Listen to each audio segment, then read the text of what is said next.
Salut à toi, je suis Toi, homme de scène, musicien et entrepreneur. J'ai pour but de percer dans l'industrie du spectacle et d'impacter des vies. À travers ce podcast, je parle de mes avancées et partage avec toi des moyens de percer et de réaliser tes rêves.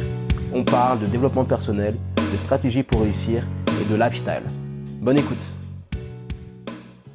Salut à toi. Alors aujourd'hui, c'est un épisode particulier, spécial, inédit du podcast car je ne suis pas tout seul. Je suis avec Olivier Roland. Je te propose un épisode exclusif. Alors si tu connais pas Olivier Roland, c'est simple. J'aime le décrire comme le Michael Jackson de l'entrepreneuriat francophone. Pourquoi ? Parce qu'il réussit dans plusieurs domaines. Il a écrit un best-seller qui s'appelle « Tout le monde n'a pas eu la chance de rater ses études » qui s'est écoulé à plus de 50 000 exemplaires. Il fait des conférences pleines, il a des entreprises à succès, il voyage la plupart de l'année et il est suivi par plus de 250 000 personnes sur les réseaux sociaux. Nous nous sommes rencontrés à Bruxelles, ça dépend de la prononciation, dans un magnifique hôtel où on a parlé de plusieurs sujets qui lui sont chers. On a parlé de l'échec du système scolaire. On a parlé de créer une entreprise très jeune. Est-ce qu'il faut tout sacrifier quand on crée un projet? Le process pour réaliser un gros projet comme un livre, un film, un album. On a parlé aussi de son séminaire Infopreneur Libre. On a aussi parlé de comment produire du contenu régulièrement en grande quantité. C'est super. C'est un podcast que j'ai eu beaucoup de plaisir à faire. Donc je te le partage et je te souhaite une excellente écoute. Salut Olivier. Salut. On s'est rencontrés au Restart Award, la cérémonie qui récompense les personnes qui ont su rebondir après un échec. Ouais. Il y a à peu près 2-3 semaines. Alors toi, tu étais nommé dans la catégorie échec scolaire, si je me rappelle bien. C'est ça. Alors déjà, est-ce que pour toi, arrêter l'école, c'est considéré comme un échec? Est-ce que pour toi, c'était un échec ou... Pas du tout. En fait, c'était vraiment pour moi un choix que j'ai fait délibérément d'arrêter les études pour pouvoir me lancer dans ma création d'entreprise. Mais c'est vrai que d'un point de vue extérieur, pour quelqu'un qui voit le système scolaire comme un impératif, c'est quelque part un échec scolaire. C'est pas faux, puisque quand même, j'ai arrêté. Mais c'est vrai que de mon point de vue, je suis d'accord avec toi, je l'ai pas considéré comme un échec. Mais le fait d'être nominé dans le meilleur rebond après un échec scolaire, ça me dérange pas plus que ça en fait, parce que ça peut être décrit comme ça. Et effectivement, j'adore dire que j'ai un bac-2 et que donc quelque part, j'ai pas réussi l'école, tu vois. Donc voilà, ça me pose pas de problème. Bac-2, c'est assez drôle comme formule. Ouais, parce qu'on entend bac+2, bac+3, etc. Moi, je suis bac-2. Ok. Et ça m'a pas empêché de développer une carrière sympathique. Et pour toi, pourquoi autant de personnes sont désenchantées par le système scolaire français? Pourquoi est-ce que autant de personnes ne sont plus autant motivées à faire des études alors que les études, ça a toujours été un peu le saint graal, surtout dans notre culture française? Je sais pas s'il y a plus de personnes qu'avant qui sont démotivées par les études, mais ce qui est sûr, c'est qu'on voit de plus en plus des critiques du système éducatif. Et je pense que une des raisons, c'est que le système scolaire est de plus en plus inadapté à la société moderne et de plus en plus de personnes peuvent s'en rendre compte. En fait, quand tu regardes la genèse de comment le système éducatif a été créé en France, mais dans le système occidental de manière générale, tu peux voir que les principes philosophiques sous-jacents ont tous été établis vers la fin du 19e siècle, et donc avec des objectifs bien précis. Alors, le système a beaucoup évolué depuis la fin du 19e siècle, mais il y a quand même beaucoup de choses qui restent par tradition, par inertie, par poids des habitudes, etc., etc. Donc, ces principes de base, et c'est simple, c'est qu'il fallait éduquer suffisamment les citoyens d'un pays pour qu'ils deviennent des citoyens productifs. Qu'est-ce que ça voulait dire? Ça veut dire qu'on voulait avoir des bons ouvriers, des bons employés, des bons soldats, grosso modo. Et que donc, il fallait faire en sorte que non seulement, bien sûr, les gens savent lire, écrire, compter, mais aussi qu'on leur instille certaines choses qui faisaient de ces citoyens modèles, et notamment le respect de l'autorité, l'obéissance, etc. Et quand tu vois comment est organisée historiquement l'école, tu peux voir que finalement, il y a quand même pas mal de points communs avec l'organisation d'une usine. Tu as les élèves qui sont en randonnion, qui sont en train d'écouter un maître investi de l'autorité suprême, qui souvent d'ailleurs est sur une estrade.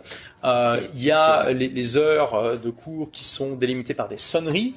Jusqu'à il y a pas si longtemps, en France, et c'est encore le cas dans pas mal de pays d'Occident, comme l'Angleterre, le Canada, etc., eh bien, il y a des uniformes. Il y avait des uniformes où il y a encore des uniformes. Donc, tu vois, pareil, on a cette idée d'uniformité.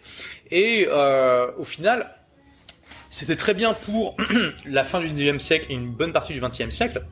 Mais il se trouve que quand on incite les gens justement à des bons employés, des bons soldats, etc., enseigner la créativité, l'autonomie, justement le fait de pas respecter les règles, d'essayer de les casser, etc.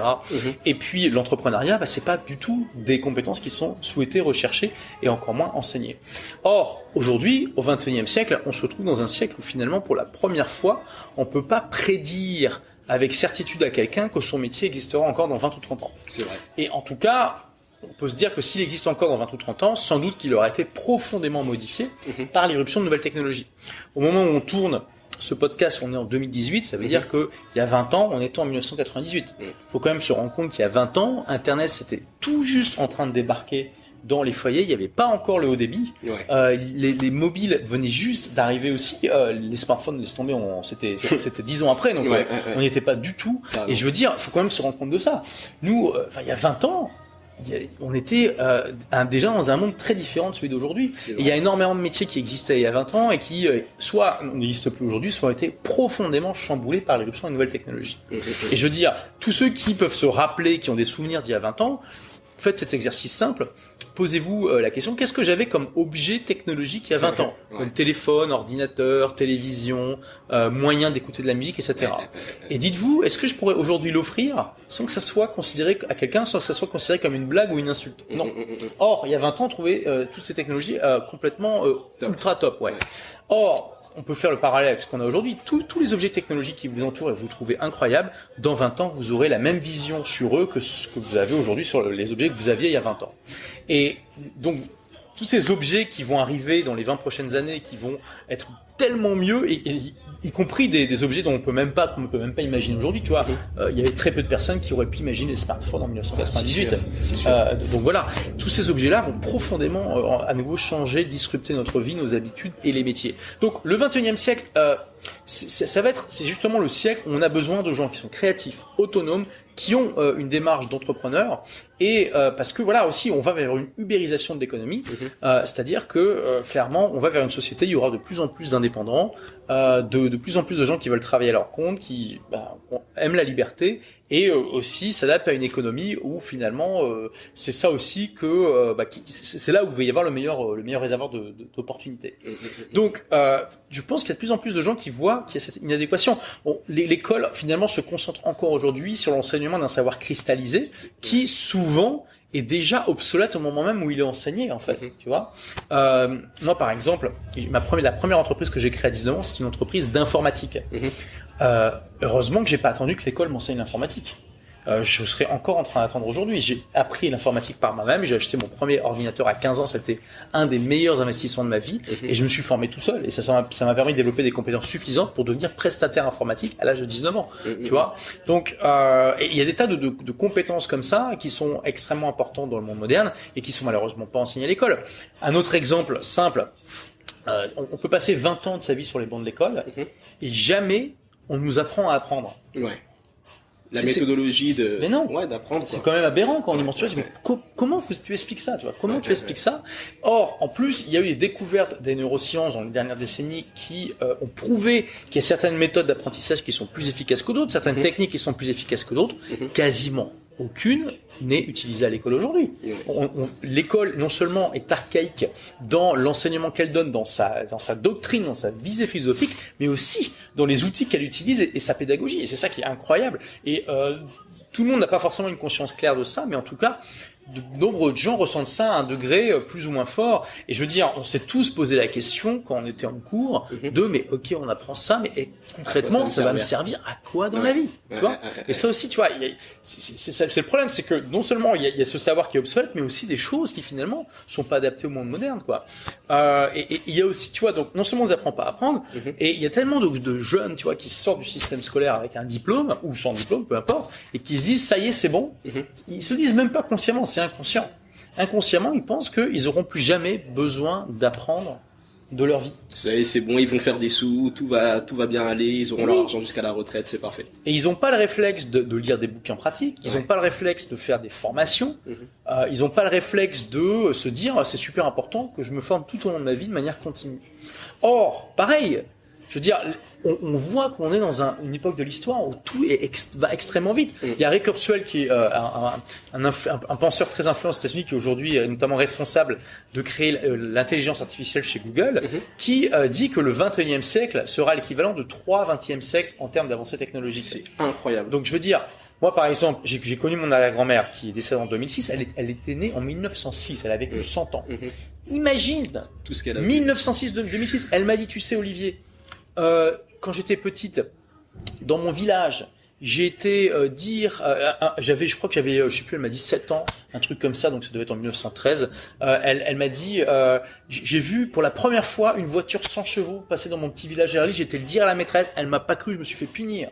Elle a vu une voiture sans chevaux. C'est incroyable quand même. Oui. Donc elle me dit ça. Tu vois, elle a vécu dans un monde extrêmement différent. Nous, on va vivre ça x3, voire même plus. Tu vois. Donc voilà.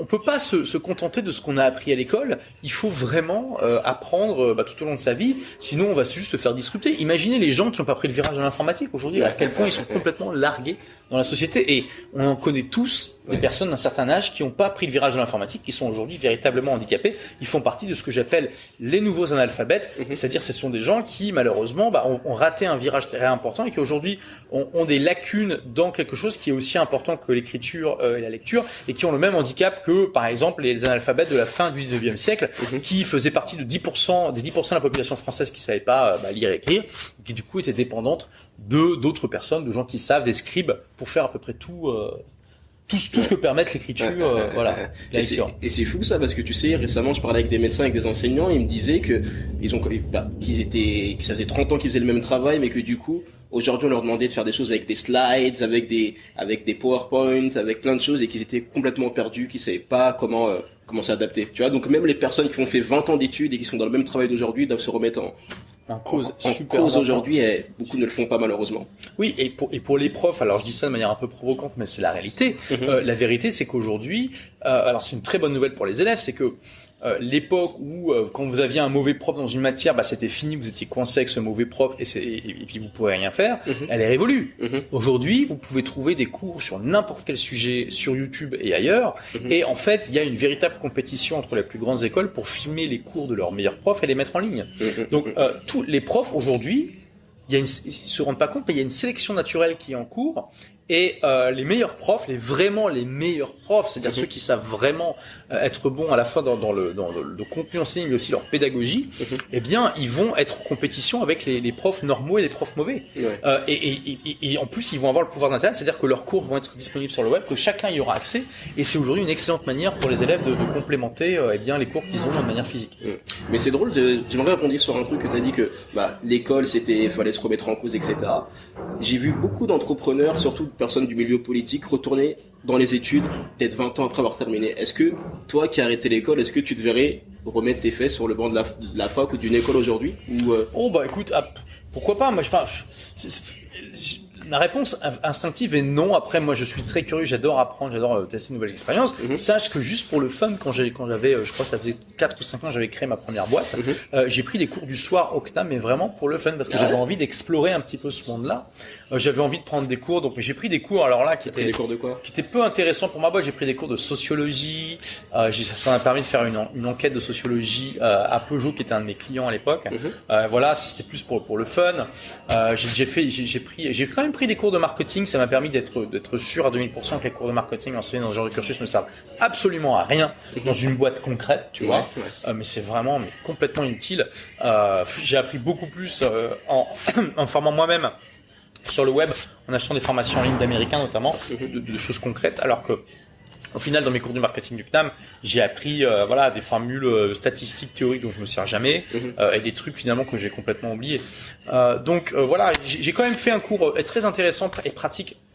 C'était un cours justement sur comment choisir sa carrière. Donc moi, je l'ai adapté à moi. Ça m'a permis de faire un test psychologique très intéressant qui s'appelle le CSSPF, d'avoir une meilleure clarté sur moi-même, de faire tout un mémoire sur ma vie et ce que je voulais faire. Et ça, c'est quelque chose de vraiment intéressant que tu devrais faire peut-être tous les 5 à 10 ans. Ça m'a permis d'avoir plus de clarté. Mais voilà. Mais alors, revenir sur les bancs de la fac, Moi, j'ai même pris des cours en candidat libre de cyberculture à l'université de Lille 3. Mais juste pour le fun, tu vois. Moi, si un sujet qui m'intéresse, ça me dérange absolument pas d'aller voir une conférence, de m'asseoir sur les bancs d'un truc et tout ça. Par contre, si je veux apprendre un savoir pratique, clairement, je vais avoir un a priori négatif immédiat sur les cours qui sont donnés à l'université et l'école. C'est intéressant d'un point de vue théorique et pour la culture générale, mais en termes d'enseignement pratique, j'ai malheureusement une mauvaise expérience personnelle et je pense pas que la plupart des cours qui sont donnés dans les écoles ont un véritable intérêt pratique, très honnêtement.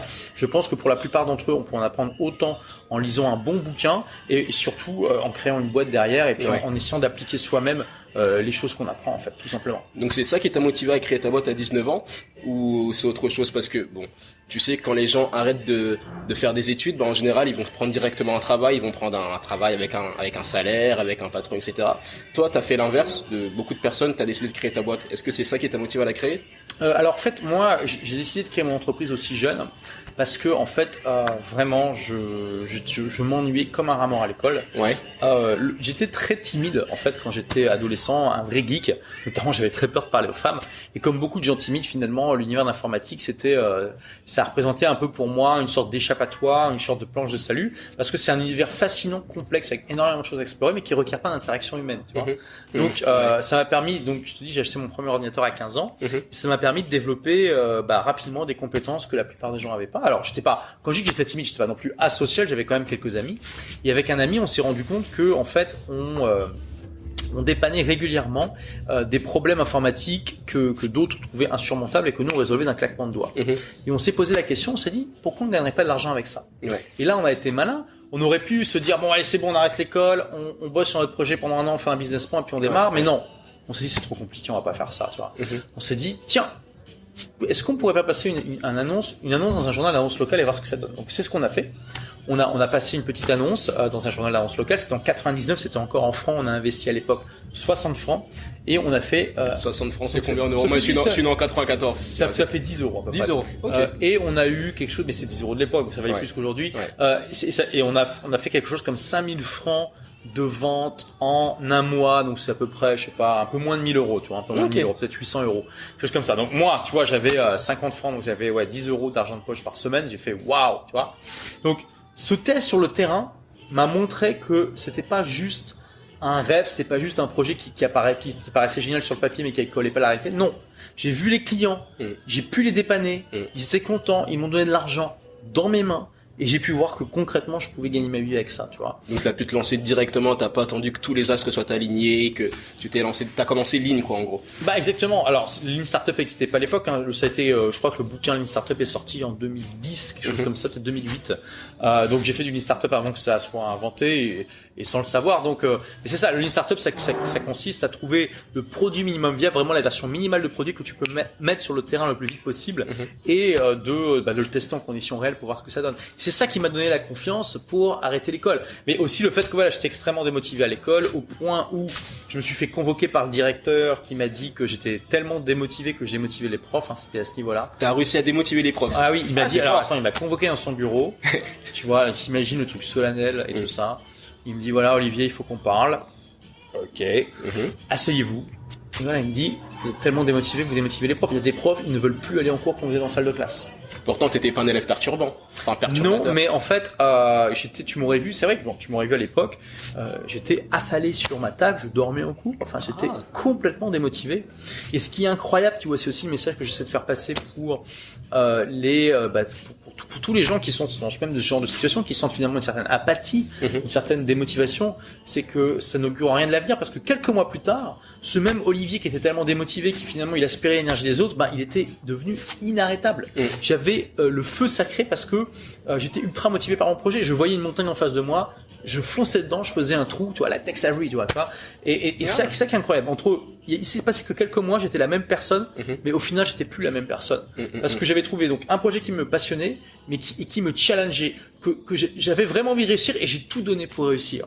Et ça m'a permis finalement de me révéler à moi-même, tu vois, de trouver la personne en moi, la meilleure version de moi-même. Wow. Et ça a été une expérience extraordinaire. C'est une phrase que je dis beaucoup également. Le but, c'est de devenir la meilleure version de soi-même.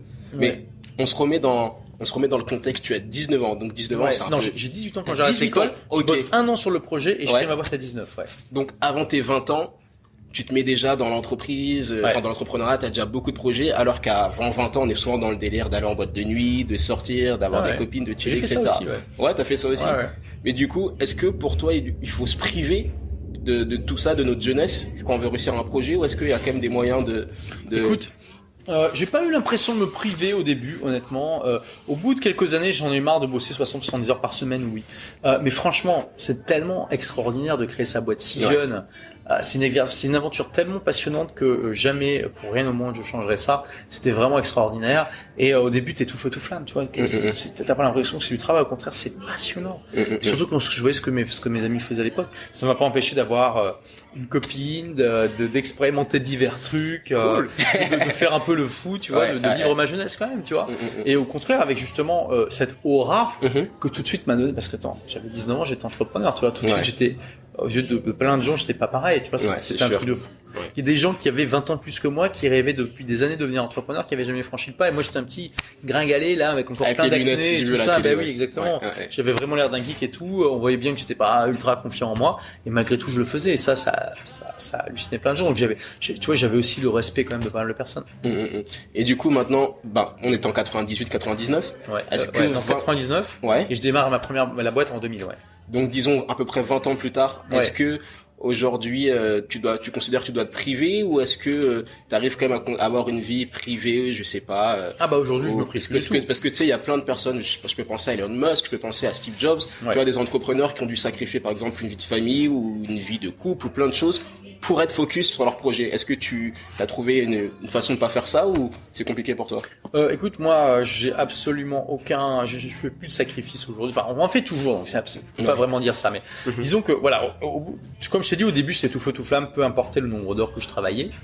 Par contre, au bout de quelques années, j'en ai eu marre effectivement de travailler 60-70 heures par semaine, et c'est là que je me suis rendu compte que, malheureusement, cette entreprise que j'avais créée pour devenir libre était en fait devenue une prison. Parce que c'était ma seule source de revenus. Je voyais pas comment la vendre. Je voyais pas comment diminuer mon temps de travail sans mettre en péril la rentabilité de l'entreprise. Et je voyais pas comment. En fait, en tant que gérant d'entreprise en France, j'avais pas le droit d'ACDIC. Je me suis dit, c'est fou. Comment c'est débile quand même. Ouais, mais c'est comme ça. En même temps, l'avantage par rapport à ça, c'est que tu payes pas les cotisations chômage. Donc c'est aussi moins cher, tu vois. Donc bon. On n'a rien sans rien, et du coup je me suis dit mince, c'est dingue, je voulais devenir libre et je me suis créé ma prison, comment je peux faire?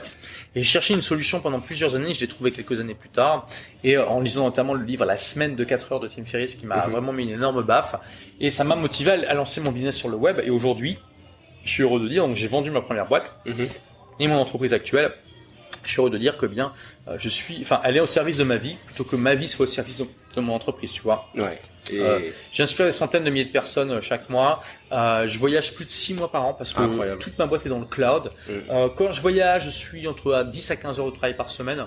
Quand je voyage pas, je suis plus entre 30 et 40. Et voilà ce qui fait la moyenne sur l'année. Comme je suis plus de 6 mois par an en voyage, je fais peut-être, j'en sais rien, 20-25 heures de travail en moyenne par semaine. Donc c'est quand même très très cool.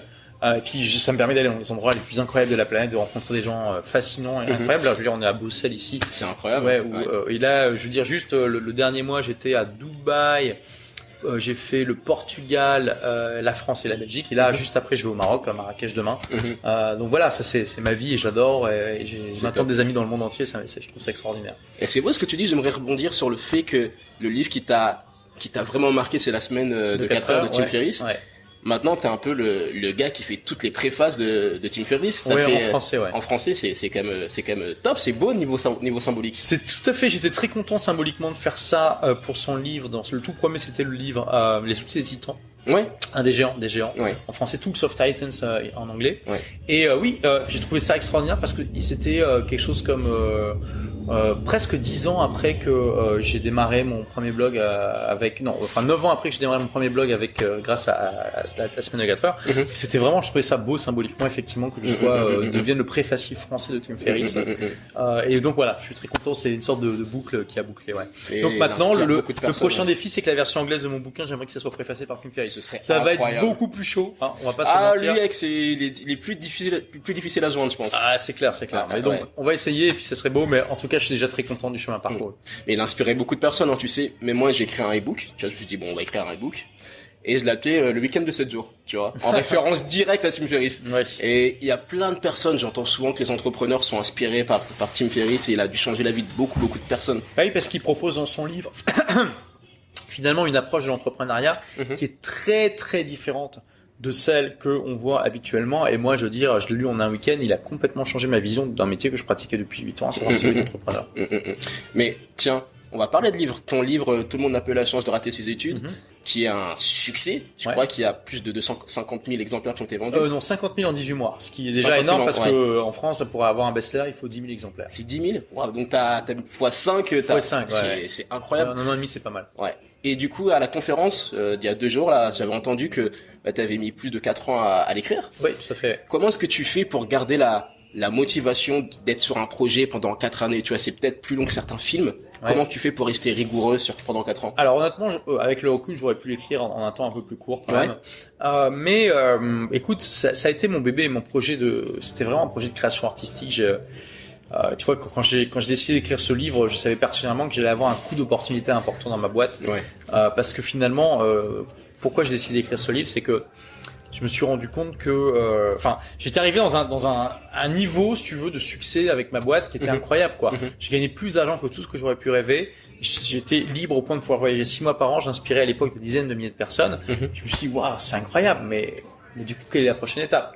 Tu vois, et c'était là finalement ça ressemble beaucoup à la pyramide de Maslow. Tu vois, la pyramide de Maslow, au début t'as les besoins, il faut que tu manges, tu bois, il faut que t'aies un toit, etc. Puis après, plus tu montes et plus ça devient plutôt spirituel et tout ça. Et finalement, je me suis dit comment je peux aller au-delà. Je vais faire quelque chose qui va me permettre à la fois de me réaliser et d'apporter un maximum de valeur au monde. Et pour moi, j'avais toujours rêvé d'écrire un livre. Avant, j'avais même publié une nouvelle de science-fiction dans un recueil.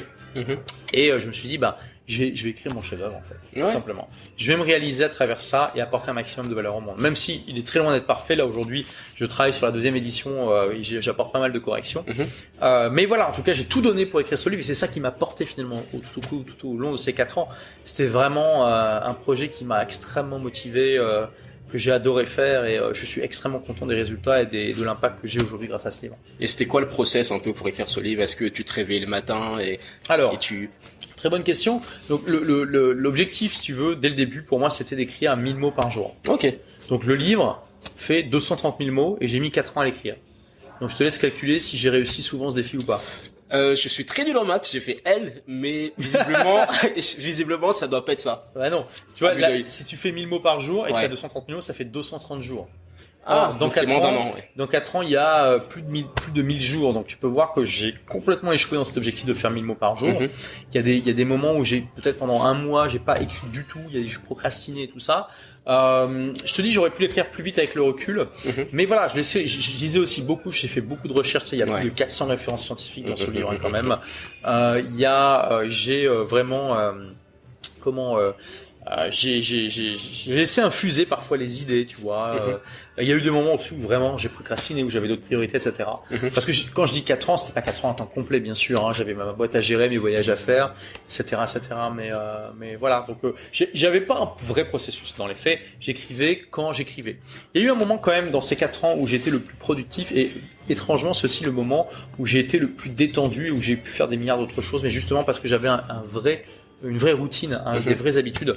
C'est quand j'ai passé un mois dans une petite ville des Philippines qui s'appelle El Nido, dans l'île de Palawan, qui est un véritable paradis sur terre. Imagine, grande plage de sable blanc, désert, eau transparente, eau turquoise, palmiers, voilà, le truc tropical vraiment impressionnant. Et j'avais une routine dans cette petite ville. Tous les jours, je me levais, alors sans réveil, ça pouvait être 9h30, 10h. J'allais manger mon petit déj dans le restaurant en face de la mer.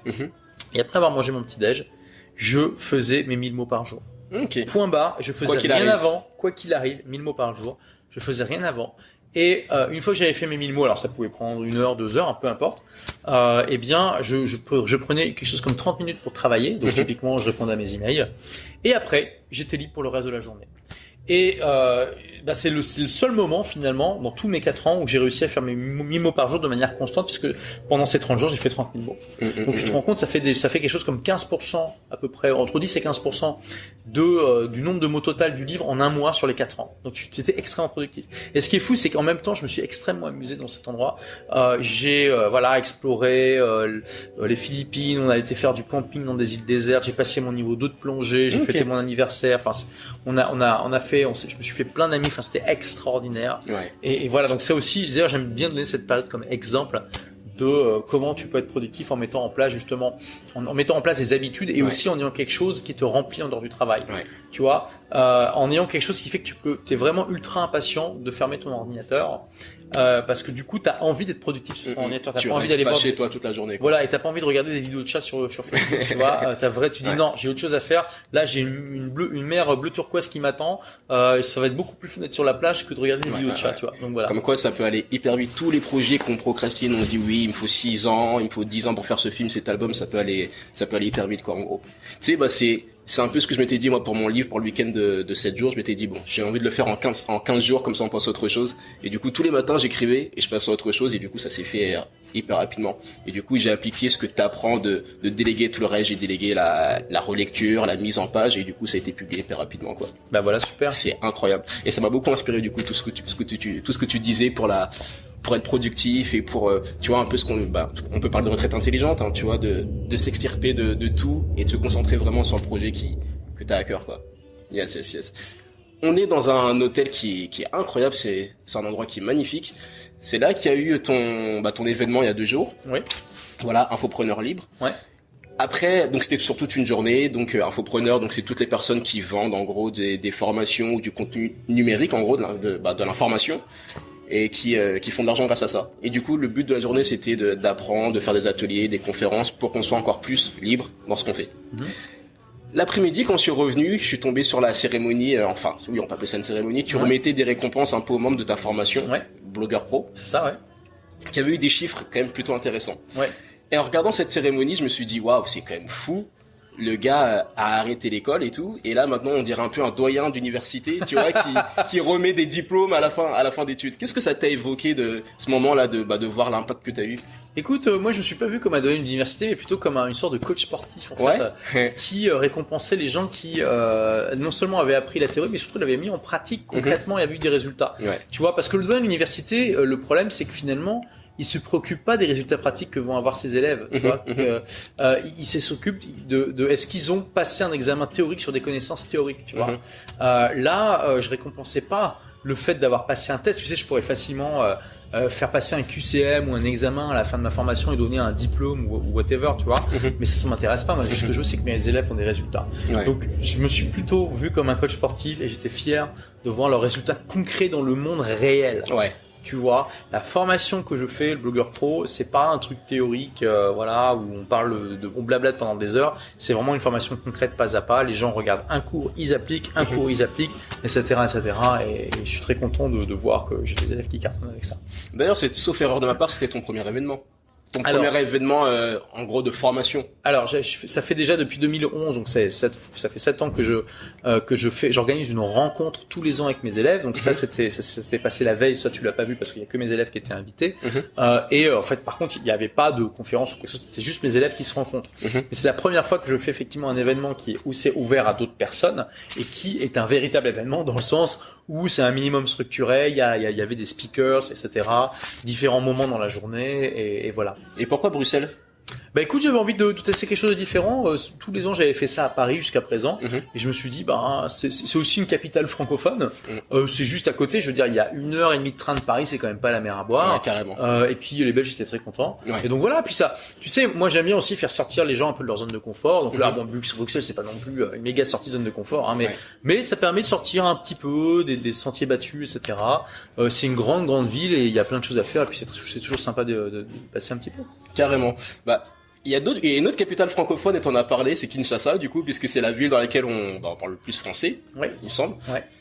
Est-ce que dans le monde, est-ce que la prochaine édition d'Entrepreneur Libre ce sera à Kinshasa? Bah là, ça va être compliqué quand même. L'essentiel de mes clients sont quand même européens, tu vois. Même si j'ai pas mal de Québécois aussi. J'ai commencé à avoir des clients africains. D'ailleurs, en 2016, à la rencontre Blogueur Pro à Paris, il y a quelqu'un qui était venu de Côte d'Ivoire exprès. Non, c'était cool. Super. Mais bon, le problème, bien sûr, ce sont les problèmes économiques de l'Afrique, qui fait qu'aujourd'hui, c'est quand même pas un énorme réservoir de clients. Par contre, il y a beaucoup de gens qui me suivent de l'Afrique, de tous les pays d'Afrique francophone. Il y a des gens qui me suivent. Ça fait plaisir. Je peux le voir dans les statistiques YouTube, Facebook, etc. Mais malheureusement, peu peuvent acheter. D'ailleurs, dans pas mal de pays, ils ont même pas de carte bancaire. Voire, c'est interdit pour eux de dépenser de l'argent à l'étranger. Au Maroc, par exemple, ils ont droit à 10 000 dirhams par an d'achat sur le web. Ça fait 1 000 euros. Donc, on n'a pas la même liberté. Ils sont pas la même liberté qu'en Europe. Mais je pense que, déjà, les infopreneurs francophones ont une influence là aujourd'hui. Je pense que c'est quelque chose à regarder, que d'ici 20 à 30 ans, ça sera potentiellement un marché intéressant, même s'il y a des différences culturelles que les gens qui sont pas originaires d'Afrique sans doute connaissent pas bien et peut-être qu'il y aura des choses à combler à ce niveau-là. Et justement, moi, c'est un motif pour explorer un peu l'Afrique, qui est un continent où je suis quasiment pas allé. J'ai juste fait le Maroc, en fait, qui clairement est sans doute le pays africain qui est le plus proche culturellement de la France, donc c'est pas le truc le plus dépaysant. Donc j'ai prévu de me balader un peu en Afrique francophone et d'aller voir ce qui se passe là-bas. D'ailleurs, on m'a beaucoup recommandé j'avais demandé à mon audience, puisqu'il y a beaucoup d'Africains qui me suivent, et le pays qui est ressorti le plus comme premier pays pour explorer l'Afrique centrale, c'est le Sénégal. On m'a dit il y a un peu de tout au Sénégal, les gens sont très sympas et tu verras, et ça va être sympa. Je sais pas si tu connais l'entrepreneur Maxime Victor, c'est un Québécois c'est pas mal ce qu'il fait, il expose, il a sorti des livres qui ont bien fonctionné là-bas et tout. Et il a fait une tournée en Afrique et il a fait un documentaire où il explique comment il a organisé tout ça en partant de rien. Donc ça pourrait t'intéresser, je pense. Complètement, Et là, il vient à Paris, maintenant il fait une tournée européenne et du coup, je vais aller voir ça et ça montre vraiment qu'il y a quelque chose à faire et que dans 20, 30 ans, étant donné déjà que ça va être le continent le plus peuplé, il me semble. Si c'était pas déjà. C'est possible. C'est possible. J'ai même vu, en tout cas, ce qui est sûr, c'est qu'aujourd'hui, c'est le continent où il y a le plus de francophones. C'est fou, mais c'est comme ça. C'est vrai. C'est dingue. Tiens, d'ailleurs, en parlant d'audience, sur tous tes réseaux confondus, t'as plus de 250 000 personnes. Ouais, complètement, Ce qui est énorme, tu vois, c'est un quart de million, on va dire. Ouais, même plus que ça. Après, c'est difficile d'estimer exactement parce que, par exemple, j'ai genre 450 000 fans sur Facebook et j'ai 180 000 followers, abonnés à ma chaîne YouTube. Le problème, c'est que je sais pas quel est le degré de overlap. Je sais même plus parler français, tu vois. Il y a forcément des gens qui sont abonnés aux deux, mais c'est impossible de savoir le nombre. Donc je peux pas. C'est difficile pour moi d'estimer exactement mon audience, mais c'est sûr, c'est plusieurs centaines de milliers, c'est sûr. Et tu publies une vidéo tous les jours? Toujours, sur ma chaîne YouTube. C'est incroyable. Moi, j'aimerais savoir comment est-ce que tu fais. Ça intéresserait beaucoup de personnes, beaucoup de créateurs de contenu, pour être aussi productif et être aussi régulier. Ouais, écoute, moi au début, alors le tout premier défi d'une vidéo par jour pendant 1 an que j'ai fait, c'était en début 2014 justement quand j'étais aux Philippines. Je voulais montrer au monde qu'on pouvait créer du contenu sympa tout en étant à l'autre bout du monde. Et en fait, j'avais un jeu, pour moi c'était un jeu vidéo, c'est un jeu simple. J'ai 5 ou 10 minutes pour parler de mon sujet et c'est one take. J'ai aucune édition, je filmais avec mon smartphone ou mon petit appareil photo et j'uploadais directement, pas de montage, rien du tout. À la limite, je pouvais peut-être couper le début et la fin juste pour enlever, tu sais, quand je démarre la caméra et tout. Mais c'est tout, aucun edit. Et je uploadais comme ça, j'ai fait ça pour les 150 premières vidéos, donc ça permet de se débloquer. Et après, j'ai mis en place un processus que j'ai toujours aujourd'hui, qui fait que je tourne une vidéo, je la mets dans le cloud, après mon équipe s'occupe de tout. Je vais avoir mon réalisateur qui va monter la vidéo, ensuite qui va la mettre sur YouTube en mode non répertorié, mon équipe qui va s'occuper des annotations, tu vois, des liens cliquables dans la vidéo, etc., etc. Moi, je vais intervenir à nouveau dans le processus pour écrire le titre et planifier la vidéo et c'est tout. Et tu utilises quoi comme équipement? Est-ce que tu utilises un stab? Est-ce que t'as des micro-cravates? Ou c'est juste ton téléphone? Non, aujourd'hui, j'ai utilisé mon téléphone pendant très longtemps et c'est ce que je recommande pour démarrer, donc, tant que vous n'avez pas une chaîne qui marche ou un business qui marche, n'investissez pas trop. Mais aujourd'hui, j'ai un GH4 de Panasonic pour faire des vidéos un peu chiadées, posées sur un trépied. Et quand je me déplace, j'adore faire des vidéos en marchant. J'ai le Osmo de DJI, très bien. DJI en bon français, qui est à la base un fabricant de drones, mais qui en fait a fait une caméra qui se stabilise, c'est incroyable. Tu peux le tourner et tout. Voilà, c'est un stabilisateur électronique, et en fait, quand on se balade, il compense nos mouvements en temps réel, ce qui fait que ça reste toujours fait dans l'impression d'être dans un jeu vidéo. Et t'as pas peur de lasser les gens avec des vidéos tous les jours? Est-ce que pour toi c'est pas un souci? Non, mais c'est possible de lasser les gens, effectivement. D'ailleurs, il y en a qui, je pense, il y a pas grand monde qui regarde toutes les vidéos, faut être honnête quand même.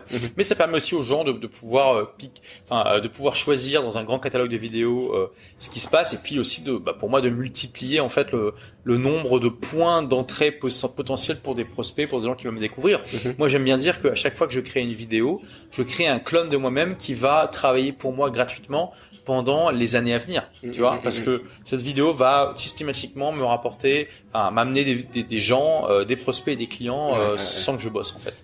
Comment il s'appelle celui qui a créé le blog Apprendre la photographie? Laurent Bréa. Yes. Il a parlé lors de la conférence que tu te crées des actifs quand tu crées du contenu. Et j'ai trouvé cette comparaison je suis entièrement d'accord avec ça. Assez juste, même très juste. Et du coup, c'est un peu ce que tu fais. Un clone qui travaille pour toi, qui te rapporte. Moi, c'est toujours ce que je vois. Toi, là, j'ai quelque chose comme 1500 vidéos sur ma chaîne YouTube. J'ai 1500 j'ai une armée de 1500 clones de moi-même qui travaillent jour et nuit, même quand je dors, même quand je suis en train de siroter un bon verre au bar, etc., etc.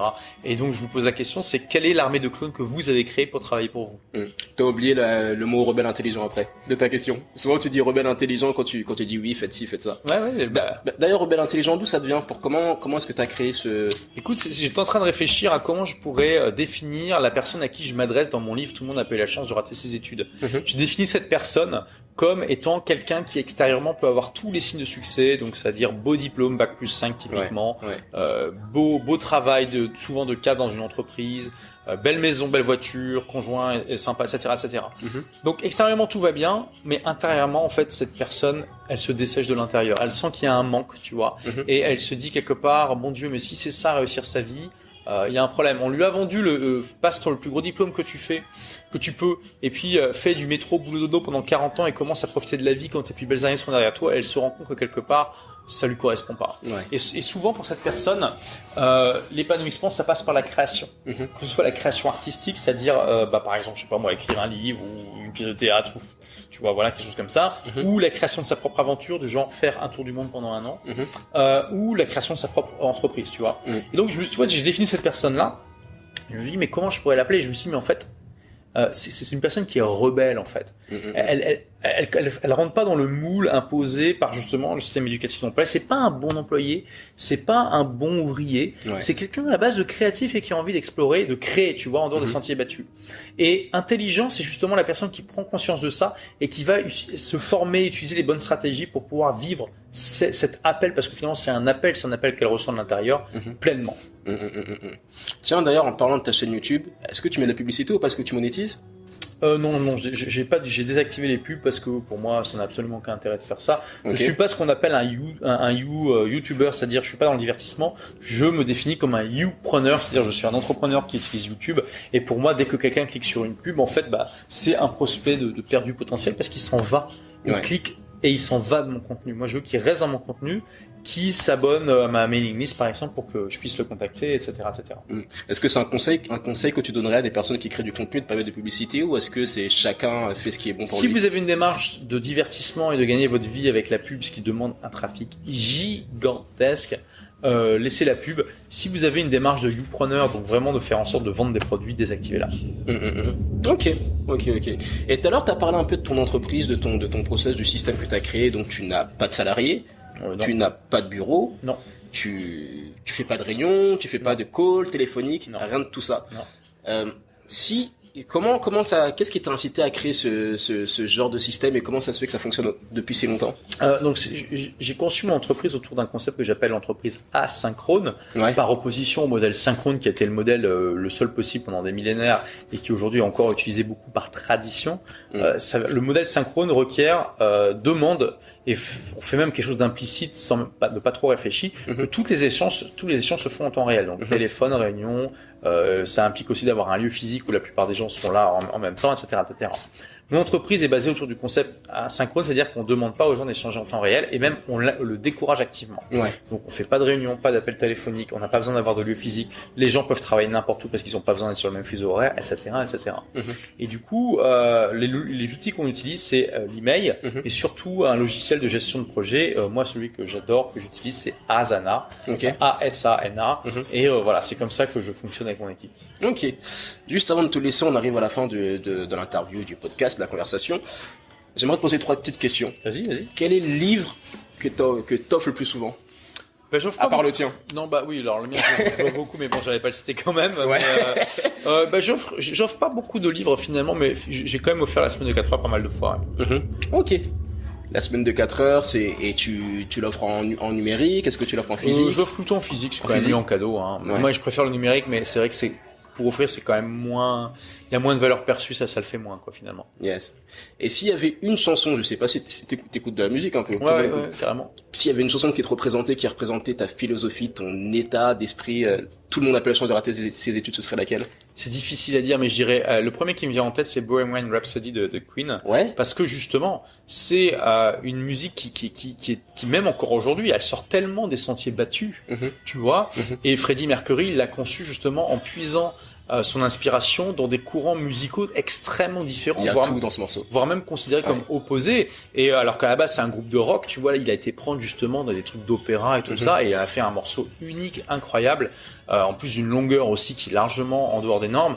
Et finalement, il a fait quelque chose d'incroyable, de beau. Et tu vois, je trouve que c'est une belle métaphore finalement que c'est intéressant d'explorer les sentiers battus et tout ça. Alors, je prétends pas avoir créé quelque chose du même niveau, hein, mais simplement, je dis que c'est une inspiration, en tout cas, pour créer des choses belles qui sortent des sentiers battus. Tu sais qu'en plus, j'ai vu un documentaire sur Queen et il a réservé énormément de séances de studio juste pour caler les Mamma Mia, tu vois, à la fin de... Oui, parce qu'à l'époque, il n'y avait pas la technologie numérique. Il a utilisé un système 8 bandes qui venait juste de sortir analogique. Donc, ouais, c'était beaucoup plus casse-pied qu'aujourd'hui. Aujourd'hui, c'est facile, entre guillemets, de faire ça. En tout cas, techniquement, ça pose pas de problème particulier. N'importe qui peut faire ça avec un ordinateur.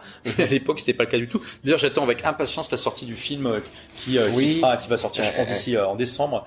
Ça va, moi j'attends ça avec impatience. Je suis un grand fan de Queen, hein, je dois avouer, mais Bohemian Rhapsody c'est quand même un chef-d'œuvre. Ouais, ça a été quelque chose. Surtout le concert à Wembley de 1988, je sais pas si tu l'as vu. Non, bah non. Ah bah c'est un concert. J'ai pris le DVD, je l'ai regardé, j'ai été sur le. Tu vois, j'avais jamais vu Freddie Mercury pendant 2 heures.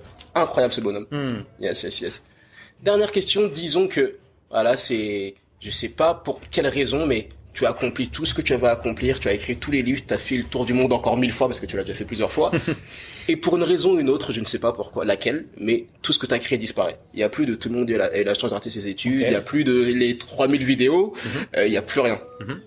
Et tu as juste un bout de papier et un stylo. Quels seraient tes derniers mots, quelles seraient tes 3 vérités? Comment tu voudrais être appelé? Tu voudrais qu'on se souvienne de toi? Ah, ok. Oh, très bonne question. Eh ben, je dirais, explorer, créer votre propre voie plutôt. Créer votre propre voie plutôt que d'arpenter les sillons déjà creusés, tu vois. Ça peut paraître un peu cliché, mais finalement, comme je te dis, le rebelle intelligent, il ressent ça vraiment profondément en lui. Les gens qui écoutent pas cette petite voix qui leur parle, cet appel, ils se dessèchent de l'intérieur. Ensuite, je dirais, créer une entreprise qui est au service de votre vie plutôt que votre vie soit au service de votre entreprise. Et 3, mais je peux mettre le 3 en premier finalement. La priorité, c'est toujours d'apporter de la valeur au monde plutôt que non, quoi. Enfin, toujours apporter de la valeur. Tu vois, c'est le gros problème par exemple du business model du dropshipping. Il y a beaucoup de gens qui font ça aujourd'hui, tu vois. Donc, en gros, on trouve des produits qui se vendent en Chine et on les vend indirectement via Amazon sur le truc. Et j'ai pas de problème par rapport à ça. C'est du business. C'est très bien. C'est des personnes qui peuvent gagner leur vie avec ça. Tim Ferriss, il a commencé par ça aussi. Mais au final, c'est quand même le problème du business model. Et tu le vois d'ailleurs chez pas mal de gens, d'entrepreneurs qui sont lancés là-dedans, qui aujourd'hui se lassent de ce business model. C'est que la valeur apportée au monde est quand même pas énorme, tu vois. C'est un peu tendance. C'est un peu une tendance, c'est ça pour toi. Oui, mais c'est pas ça. C'est que quelle est la valeur concrète que ça apporte au monde, tu vois. Qu'est-ce que ça change concrètement pour l'humanité? Pas énormément. Tu vois, par exemple, j'ai un de mes élèves, Roman Paillet, qui a cartonné avec ça, notamment avec des produits pas pour chat, mais dans l'univers du chat, tu vois. Et au bout d'un moment, ça l'a lassé. Il s'est dit, mais c'est bien, je gagne beaucoup d'argent, mais qu'est-ce que j'apporte concrètement à l'humanité? Rien du tout. Et du coup, il a décidé d'aider les entrepreneurs, parce c'est devenu un expert des pubs Facebook, d'aider les entrepreneurs à mieux utiliser Facebook et tout ça. Et il se dit, bah au moins j'ai des entrepreneurs à développer, à impacter davantage de gens positivement, tu vois. Et donc, je trouve ça intéressant l'infoprenariat l'entrepreneuriat, donc le fait de vendre des produits d'information et d'aider des gens à devenir meilleurs dans un domaine qui les intéresse, je trouve que c'est vraiment une industrie qui a beaucoup d'avantages, mais aussi celui de pouvoir justement apporter énormément de valeur aux gens. Et ça, c'est extraordinaire. On change la vie des gens pour le meilleur. Alors pas celle de tout le monde, hein, et on fait pas de miracle non plus. C'est quand même aux gens de se bouger par eux-mêmes. Clairement. Mais pour les gens qui sont malins et qui comprennent qu'il faut bosser, et tout ça, c'est juste extraordinaire de voir à quel point leur vie peuvent changer. C'est fou, quoi.